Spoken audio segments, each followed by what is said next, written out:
এক বাদশাহর দরবারে একদিন একটা লোক এসে বলল, জাহাপনা, আমার একটা চাকরির ভীষণ প্রয়োজন, দয়া করে আমাকে একটি চাকরি দিন।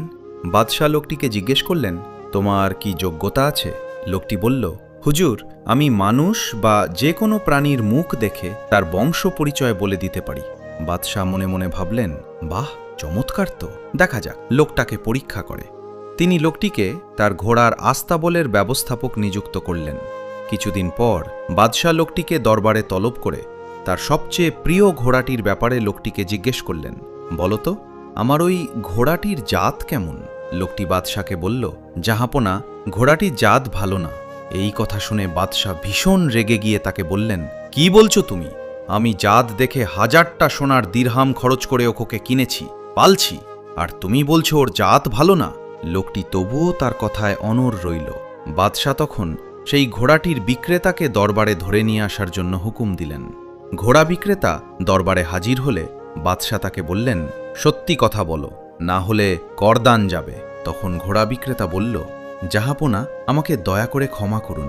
আসলে এই ঘোড়াটির মা মারা যায়, ও তখন খুব ছোট ছিল, তাই তখন থেকে ওকে আমি গরুর দুধ খাইয়ে বড় করেছি। বাদশাহ তখন চাকরি দেওয়া লোকটিকে জিজ্ঞেস করল, তুমি এটা বুঝলে কিভাবে? লোকটি বলল, জাহাপনা, ঘোড়ারা মাথা নিচু করে খাবার নিয়ে মাথা উঁচু করে খায়, এই ঘোড়াটি গরুর মতো মাথা নিচু করে খাবার খায়। বাদশাহ খুশি হয়ে লোকটিকে কয়েকশো মুরগি উপহার দিলেন। কিছুদিন পর বাদশাহ লোকটিকে দরবারে তলব করে বললেন, আমার রানীর বংশ কেমন তা আমাকে বলতে হবে। লোকটি বলল, জাহাপনা, আমাকে কয়েকদিন সময় দিন। কয়েকদিন পর লোকটা এসে বাদশাহর দরবারে উপস্থিত হয়ে বলল, জাহাপনা, রানীমাতার বংশের ব্যাপারে কিছু বলার আগে আমাকে কথা দিতে হবে। আমার ওপর রাগ করে কোনো সিদ্ধান্ত নিবেন না, আগে যাচাই বাছাই করবেন। বাদশাহ বললেন, বেশ, তাই হবে। লোকটি বলল, রানীমা কোনো রাজবংশের মেয়ে না, তিনি এক সাধারণ পরিবারের মেয়ে। বাদশাহ এবার সত্যি সত্যিই রেগে গেলেন। নিজে দেখে শুনে পিতামাতার পছন্দসই অন্য রাজ্যের মেয়ে বিয়ে করেছেন, আর বেটা বলে কিনা তিনি রাজবংশেরই মেয়ে না। যাই হোক, বাদশাহ কথা দিয়েছেন, আগে যাচাই বাছাই করবেন। অতএব বাদশাহ তার শাশুড়িকে চেপে ধরলেন সত্যি জানার জন্য। এক পর্যায়ে শাশুড়ি ভেঙে পড়ে বললেন, বাবা, সত্যি কথা বলতে কি তোমার শ্বশুর আর তোমার বাবা মিলে ঠিক করেছিলেন তোমার সাথে আমার মেয়ের বিয়ে দেবেন। আমার মেয়েটা 6 মাস বয়সে মারা গেলে আমরা ওই সময়ে অন্যের কাছ থেকে একটা ওই বয়সের মেয়েকে নিয়ে এসে লালন পালন করি। যাই হোক, বাদশাহ লোকটিকে এক পাল ঘোড়া, ছাগল ও গরু উপহার দিয়ে জিজ্ঞেস করলেন, তুমি বিষয়টা কিভাবে বুঝলে?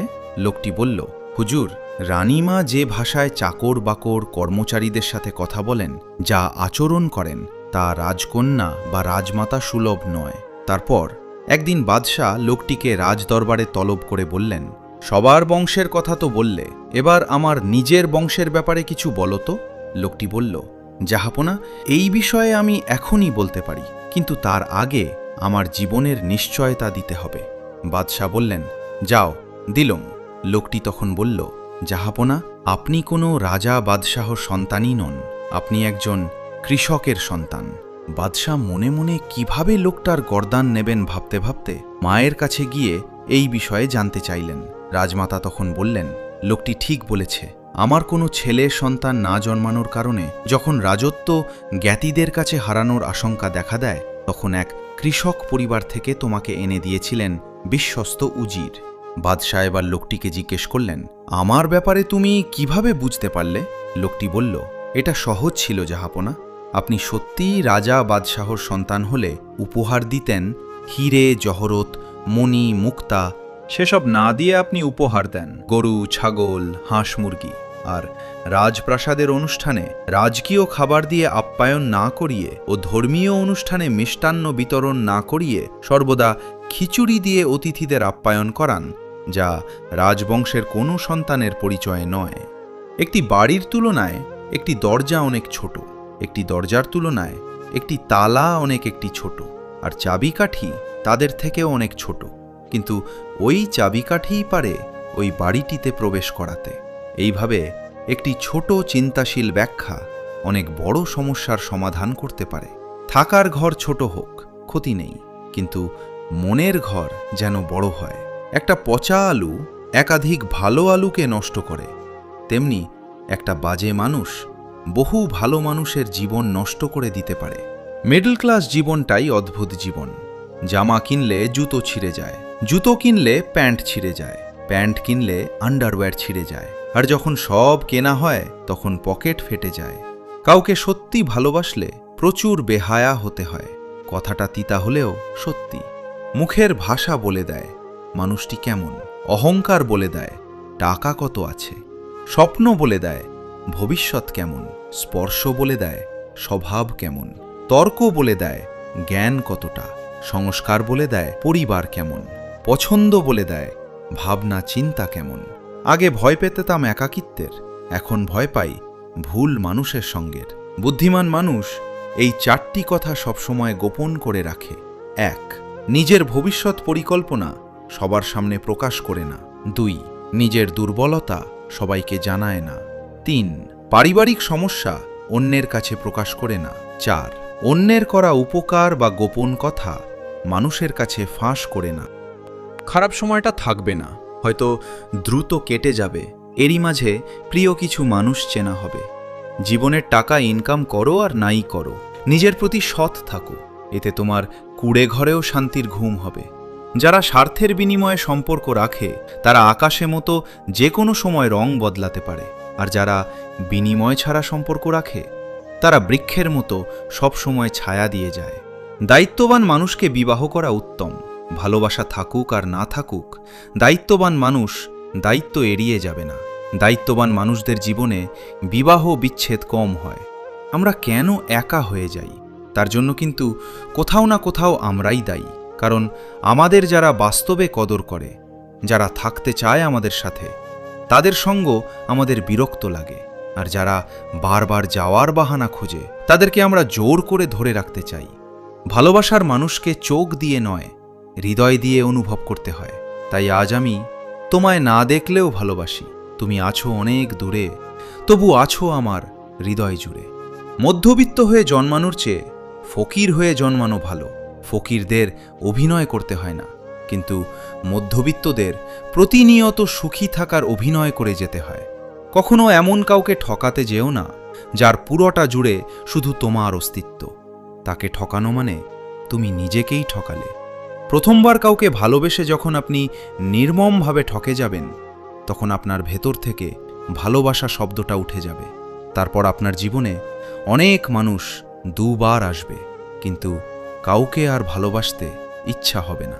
যে স্বামী পরিবারের সদস্যদের সামনে স্ত্রীকে অপমানজনক কথা শোনায়, সে স্বামীর প্রতি স্ত্রীর মনে কোনো ভালোবাসা থাকে না। যে সব মেয়েরা বেশি কথা বলে, ওদের মনে কোনো ঘোর প্যাঁচ থাকে না। এইটা খুব সত্যি। বেশি কথা বলা মেয়েরা খুব দিল খোলা হয়, সঠিক মানুষ, কখনো শরীরের প্রেমে পড়ে না। এরা মুগ্ধ হয় প্রেমিকার চুলে, গালের টোলে, চোখের কাজলে। তুমি কতটা কষ্টে আছো তা কেউ দেখতে আসবে না, কিন্তু প্রাণ খুলে হেসে সে হাসিতে হিংসে করার মতো লোকের অভাব হবে না।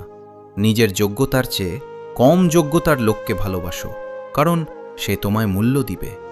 রাত কারো জন্য খুব রোম্যান্টিক, কারো জন্য একাকিত্বের উচ্ছ্বাস, আবার কারো জন্য নীরব কান্না, তো কারো জন্য গাহার দীর্ঘশ্বাস। তবুও রাত সুন্দর, রাতে চাঁদের দেখা মেলে। সুন্দর একটা সময়ের জন্য অপেক্ষা করেন।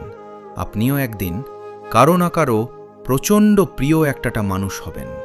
আপনার সাথে কথা না বললে তার খারাপ লাগা শুরু হবে, অফলাইনে থাকলে তার চিন্তা হবে, আপনার সাথে কথা বললেই তার মন ভালো হয়ে যাবে। এত প্রিয় হবেন। অপেক্ষা করুন, দিন আপনারও আসবে, প্রিয় মানুষ আপনারও হবে। বুদ্ধিমানরা প্রেমে পড়ে একবার, বোকারা প্রেমে পড়ে 2 বার, আর চরিত্রহীনরা প্রেমে পড়ে বারবার। আপনি কাঁদতে কাঁদতে চোখ লাল করে ফেলবেন, কিন্তু স্বার্থপররা কখনো আপনার খোঁজ নিবে না। এটাই বাস্তব। স্বার্থপররা কখনো খোঁজ নেয় না।